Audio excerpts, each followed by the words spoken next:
ओम नमो भगवते वासुदेवाय। जय श्री कृष्णा। राधे राधे। आप और आपके पूरे परिवार पर भगवान विष्णु की कृपा सदैव बनी रहे। आज हम सुनेंगे इंदिरा एकादशी की व्रत कथा। इंदिरा एकादशी आश्विन मास के कृष्ण पक्ष में आती है। इस एकादशी का खास महत्व इसलिए माना जाता है, यह एकादशी पितृ पक्ष में आती है, इसलिए इसका महत्व और भी बढ़ जाता है। ग्रंथों के अनुसार इस एकादशी का विधि पूर्वक व्रत कर इसके पुण्य को पूर्वज के नाम पर दान कर दिया जाए तो उन्हें मोक्ष मिल जाता है और व्रत करने वाले को वैकुंठ की प्राप्ति होती है।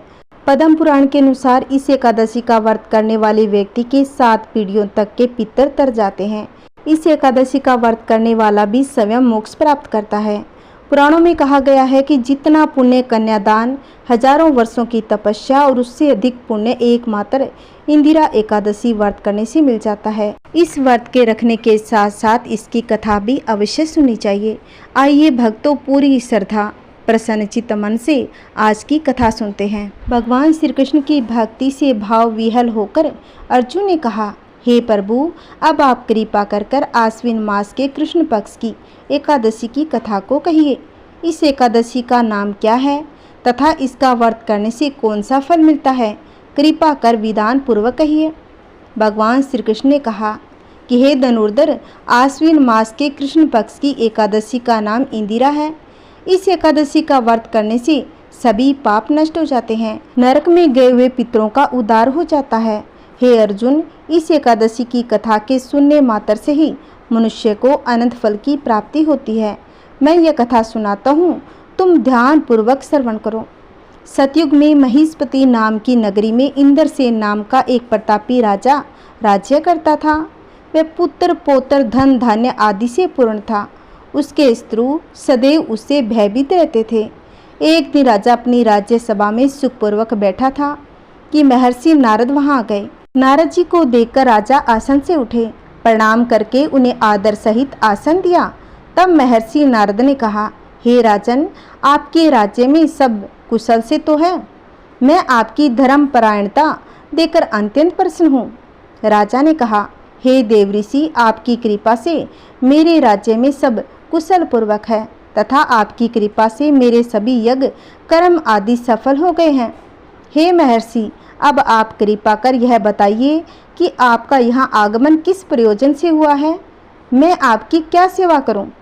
महर्षि नारद ने कहा, हे निरपुतम, मुझे एक महान विस्मय हो रहा है कि एक बार जब मैं ब्रह्मा लोक से यमलोक आया था, तब मैंने यमराज की सभा में तुम्हारे पिता को बैठा देखा और तुम्हारे पिता महान ज्ञानी, दानी तथा धर्मात्मा थे, मगर एकादशी के व्रत के बिगड़ जाने के कारण यह यमलोक को गए हैं। तुम्हारे पिता ने तुम्हारे लिए एक संदेश भेजा है। राजा ने उत्सुकता से पूछा, क्या संदेश है? महर्षि कृपा कर यथाशीघ्र कहें। राजन, तुम्हारे पिता ने कहा है, महर्षि, आप मेरे पुत्र इंद्रसेन, जो कि महिष्मति नगरी का राजा है, के पास जाकर एक संदेश देने की कृपा करें कि मेरे किसी पूर्व जन्म के बुरे कर्म के कारण ही मुझे यह लोक मिला है।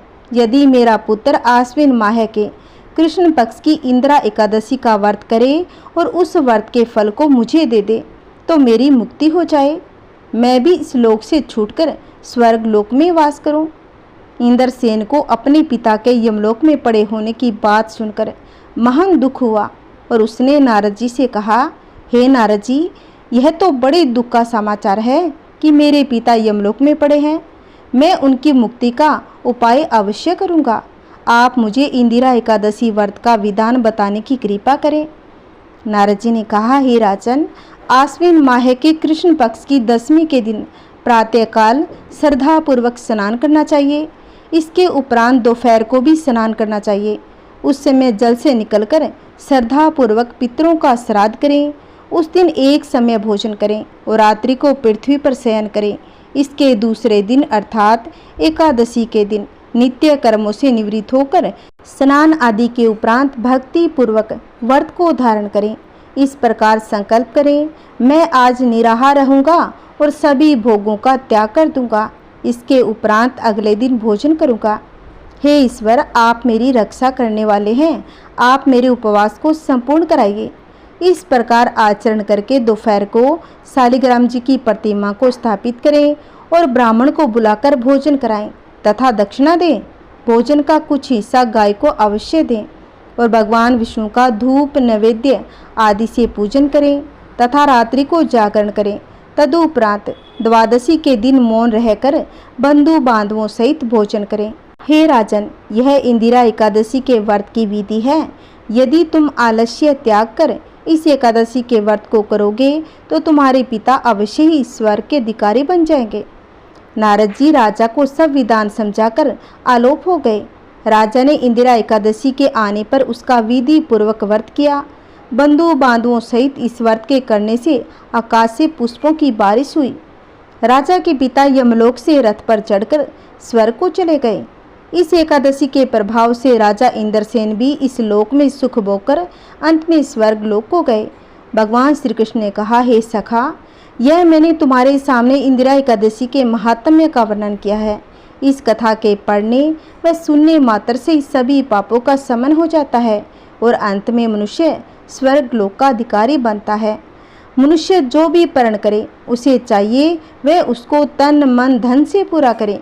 किसी भी कार्य का प्रण करके उसे तोड़ना नहीं चाहिए। बोलिए विष्णु भगवान की जय। बोलिए माता लक्ष्मी की जय। बोलिए समस्त देवी देवताओं की जय। आइए अब सुनते हैं तुलसी माता की कथा। इस कथा को सुनने से ही एकादशी का व्रत पूर्ण माना जाता है। प्राचीन समय की बात है।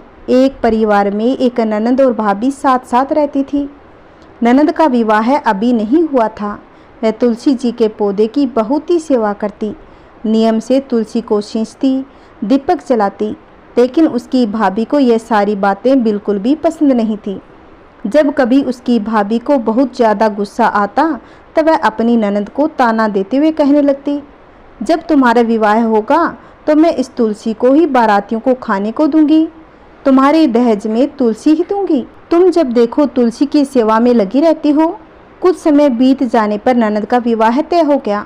विवाह के दिन भाभी ने अपने कहे अनुसार बारातियों के सामने तुलसी का वह गमला फोड़ दिया जिसकी सेवा उसकी ननद किया करती थी और तुलसी के पत्ते खाने के लिए कहा।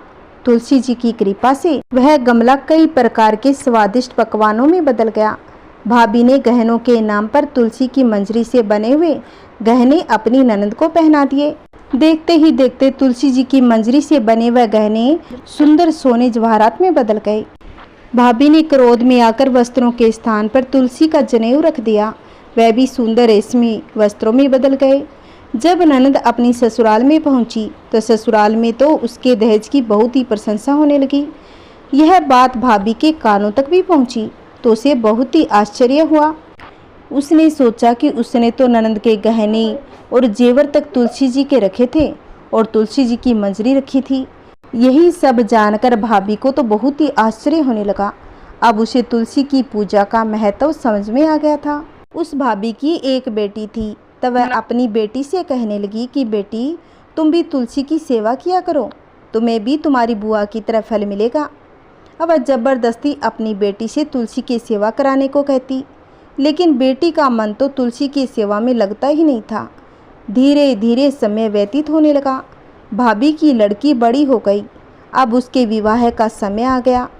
तब भाभी सोचने लगी, जैसा व्यवहार मैंने अपनी ननद के साथ किया था वैसा ही अब मैं अपनी बेटी के साथ करूंगी तो यह भी गहनों से लद जाएगी और बारातियों को भी खाने के तरह तरह के पकवान मिलेंगे और ससुराल में भी इसे बहुत मान सम्मान और बड़ाई मिलेगी। यही सोचकर भाभी बारातियों के सामने तुलसी का गमला फोड़ देती है, लेकिन इस बार गमले की मिट्टी मिट्टी ही रहती है। मंजरी और पत्ते भी अपने ही रूप में रहते हैं। जनेऊ ने भी अपना रूप नहीं बदला। जब भाभी ने सभी बारातियों को खाने में तुलसी के पत्ते दिए तो यह देखकर सभी लोग और बाराती भी भाभी की बुराई करने लगे।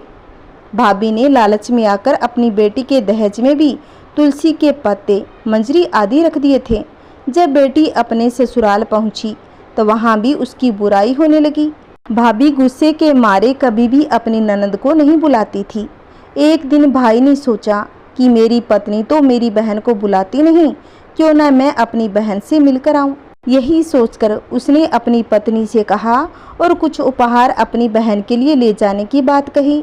तो भाभी ने एक थैले में जवार भरकर कह दिया, यह लो और कुछ नहीं है, तुम यही लेकर जाओ। तब भाई बहुत ही दुखी मन से अपनी बहन के पास चल दिया। मार्ग में वह सोचता जा रहा था, कोई भाई भला अपनी बहन के घर जवार कैसे ले जा सकता है। यही सोचकर वह गौशाला के पास रुक गया और जवार का वह थैला उसने एक गाय के सामने पलट दिया। अभी एक गौपालक ने यह सब देख लिया। तब वह ग्वाले ने आकर भाई से कहा, अरे भाई, आप गाय के सामने हीरे मोती सोना क्यों डाल रहे हो? इसे तो घास डालनी चाहिए।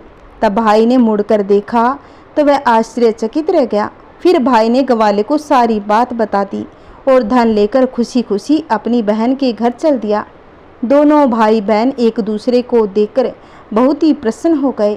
तब बहन ने तुलसी माता से सच्चे मन से प्रार्थना की कि उसकी भाभी को भी सुबुद्धि प्राप्त हो और तुलसी माता की कृपा से उनके घर में सुख समृद्धि और धन के भंडार भरे। तब कुछ ही दिनों के बाद देखते ही देखते भाभी का मन बदल गया और वह अपनी ननद को बहुत मान सम्मान देने लगी और वह भी सच्चे मन से तुलसी जी की सेवा करने लगी। तुलसी माता की कृपा से उनके घर में भी सुख समृद्धि और धन के भंडार भर गए। बोलिए तुलसी माता की जय। जैसे तुलसी माता ने बहन को दिया वैसा सबको दे, कहानी कहते कहानी सुनते, हुंकार भरते सबके घर में सुख शांति बनाए रखे। बोलिए तुलसी माता की जय। आइए एक और कथा सुनते हैं। एक समय की बात है, एक राजा था। उसके राज्य में प्रजा सुखी थी। एकादशी के दिन कोई भी अन्न ग्रहण नहीं करता था, सभी फलाहार करते थे। एक बार भगवान ने राजा की परीक्षा लेनी चाहिए। भगवान ने एक सुंदरी का रूप धारण किया तथा सड़क पर बैठ गए। तभी राजा उधर से निकला और सुंदरी को देख चकित रह गया। उसने पूछा, हे सुंदरी, तुम कौन हो? इस तरह यहाँ क्यों बैठी हो? तब सुंदर स्त्री बने भगवान बोले, मैं निराशिता हूँ, नगर में मेरा कोई जाना पहचाना नहीं है, किससे सहायता मांगू? राजा उसके रूप पर मोहित हो गया था। राजा बोला, तुम मेरे महल में चलकर मेरी रानी बनकर रहो। सुंदरी बोली, मैं तुम्हारी बात मानूंगी, पर तुम्हें राज्य का अधिकार मुझे सौंपना होगा। राज्य पर मेरा पूर्ण अधिकार होगा। मैं जो भी बनाऊंगी तुम्हें खाना होगा। राजा उसके रूप पर मोहित था। उसने उसकी सभी शर्तें स्वीकार कर ली। अगले दिन एकादशी थी। रानी ने हुक्म दिया कि बाजारों में अन्य दिनों की तरह अन्न बेचा जाए। उसने घर में मांस मछली आदि पकवाई तथा परोसकर राजा के खाने के लिए कहा। यह देखकर राजा बोला, रानी, आज एकादशी है, मैं तो केवल फलाहार ही करूँगा। तब रानी ने शर्त की याद दिलाई और बोली, या तो खाना हो तो खाओ, नहीं तो बड़े राजकुमार का सिर काट लूँगी। राजा ने अपनी स्थिति बड़ी रानी से कही तो बड़ी रानी बोली, महाराज, धर्म न छोड़े, बड़े राजकुमार का सिर दे दें। पुत्र तो फिर मिल जाएगा पर धर्म नहीं मिलेगा। इसी दौरान बड़ा राजकुमार खेलकर आ गया। माँ की आंखों में आंसू देखकर वह रोने का कारण पूछने लगा तो माँ ने उसे सारी वस्तु स्थिति बता दी। तब वह बोला, मैं सिर देने के लिए तैयार हूँ, पिताजी के धर्म की रक्षा होगी, जरूर होगी। राजा दुखी मन से राजकुमार का सिर देने को तैयार हो गया तो रानी के रूप से भगवान विष्णु ने प्रकट होकर असली बात बताई कि राजन, तुम इस कठिन परीक्षा में पास हो गए। भगवान ने प्रसन्न मन से राजा से वर मांगने को कहा तो राजा बोला, आपका दिया सब कुछ है, हमारा उद्धार करें। उसी समय वहां से एक विमान उतरा। राजा ने अपना राज्य पुत्र को सौंप दिया और विमान में बैठकर परम धाम को चले गए। बोलिए विष्णु भगवान की जय। आइए अब सुनते हैं ग्यारस माता की कहानी। एक बूढ़ी माँ ने एक बार निर्जला एकादशी का व्रत रखा। बड़ी ही भाव भक्ति से पूजा अर्चना की। उन्हें वृद्धावस्था में क्या बाधा थी, वे तो अपने पुत्र पोत्रों की सुख सुविधा के लिए व्रत रखने लगी थी। वे दिन भर तो जरा कठोर मन करके अपनी प्यास को रोके रखी। दिन में पूजा पाठ किया, कथा सुनी, पंडित जी को मिट्टी के पात्र में भरकर पानी और ऋतु फल दान में दिए। दोना भर भरकर बूरा वितरण किया। उन्हें गर्मी के कारण बहुत बेचैनी हो रही थी। इस कारण से बड़ी देर तक पानी में पड़ी रही और पानी से कुल्ला करती रही, मुँह धोती रही। तब कहीं थोड़ा बहुत धैर्य बंध पाया। धूप तेज पड़ रही थी, इस कारण बार बार मुँह सूखा जा रहा था। बूढ़ी अम्मा बहुत ही बेचैन हो रही थी। एक बुढ़ापा और दूसरे ये भयंकर गर्मी। वृद्धावस्था की स्थिति कुछ दूसरी ही प्रकार की होती है। जैसे तैसे रो धो करके दिन कट पाया। अब पहाड़ सी रात सामने थी, उसका कटना बड़ा ही कठिन दिखाई दे रहा था। खटिया पर पड़े पड़े शांति नहीं मिल रही थी। वे बार बार करवट बदल रही थी। अनेक बार बाहर जाती और घर के अंदर आती। उन्हें घर के अंदर शांति नहीं मिल रही थी। वे पड़ी पड़ी एकादशी माता का स्मरण करती रही और कहती रही, हे माता जी, आप मेरी लाज रखिएगा, आप ही मुझे शक्ति दे दीजिएगा जिसमें मैं भली प्रकार से आपका व्रत पूर्ण कर सकूं। ये पहाड़ सी रात शांतिपूर्वक व्यतीत हो सके। प्यास के कारण बूढ़ी अम्मा की बेचैनी तो बढ़ ही रही थी। उन्होंने धैर्य रखने का बहुत प्रयास किया, किंतु सहनशीलता की सीमा टूट गई और वो हड़बड़ाकर एकदम चिल्ला पड़ी। बोली कि बचाओ बचाओ बचाओ। अम्मा का चिल्लाना सुनकर परिवार भर के नर नारी, बच्चे और पड़ोसी इकट्ठे होकर बूढ़ी अम्मा की खटिया के समीप पहुंच गए। सबने पूछा कि अम्मा जी, आपको क्या हो गया है? आप क्यों चिल्ला रही हो? आपकी वृद्धावस्था में ये कठिन व्रत क्यों करती हो? अम्मा जी, शक्ति से ही भक्ति होती है।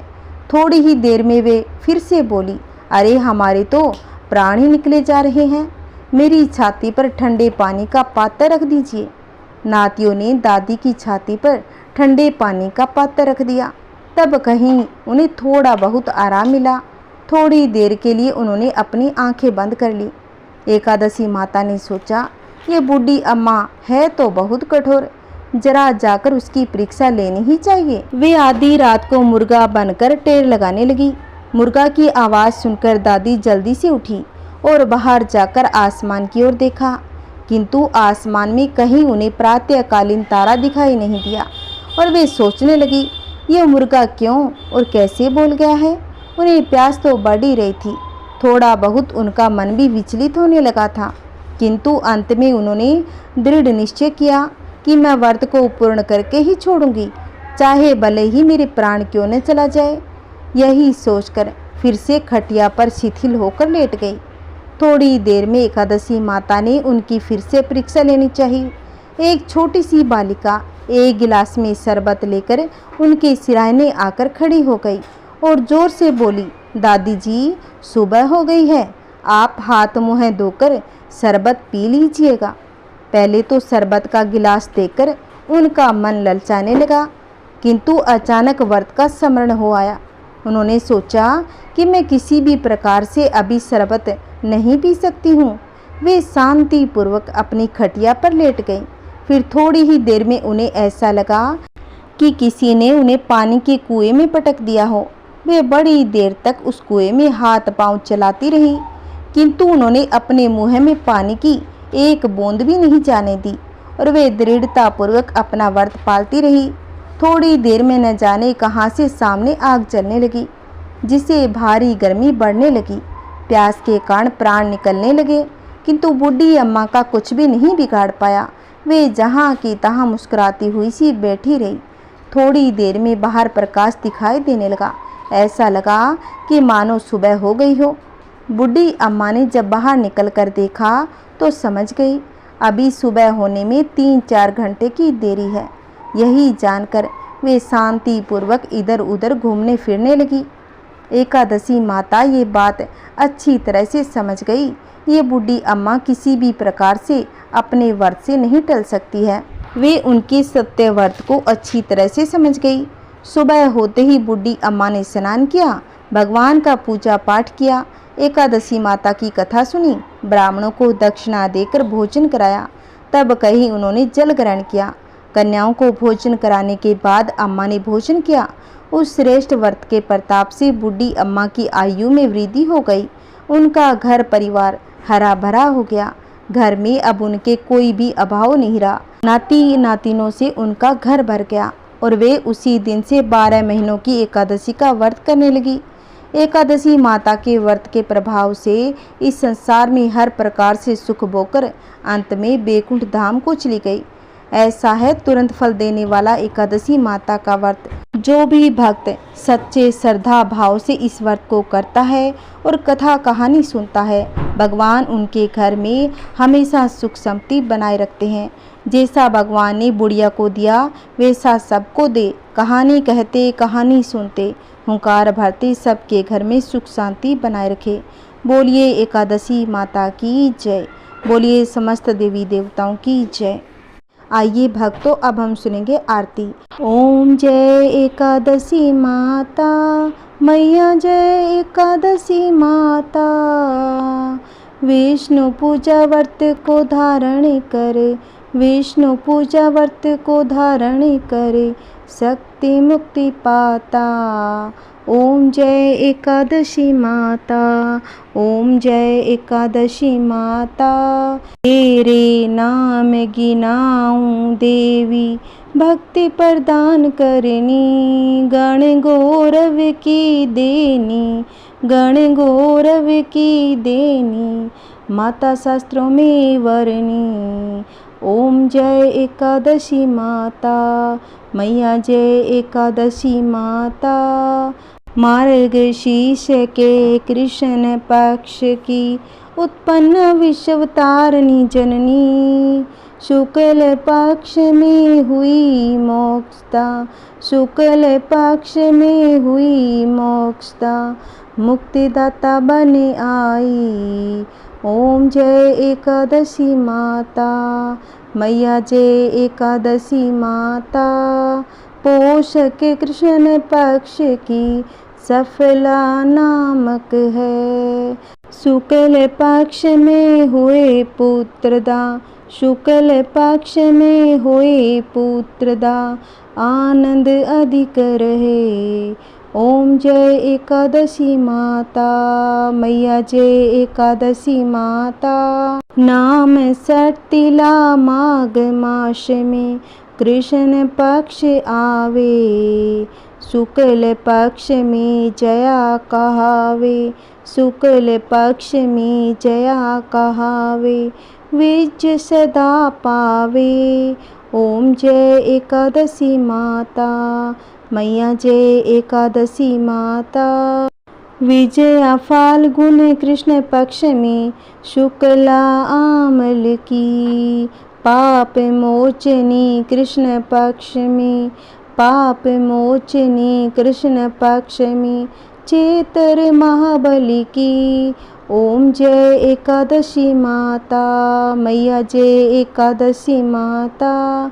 चेतर शुक्र में नाम कामदा, धन देने वाली, नाम बरुथनी कृष्ण पक्ष में, नाम बरुथनी कृष्ण पक्ष में, बैसाख माह वाली।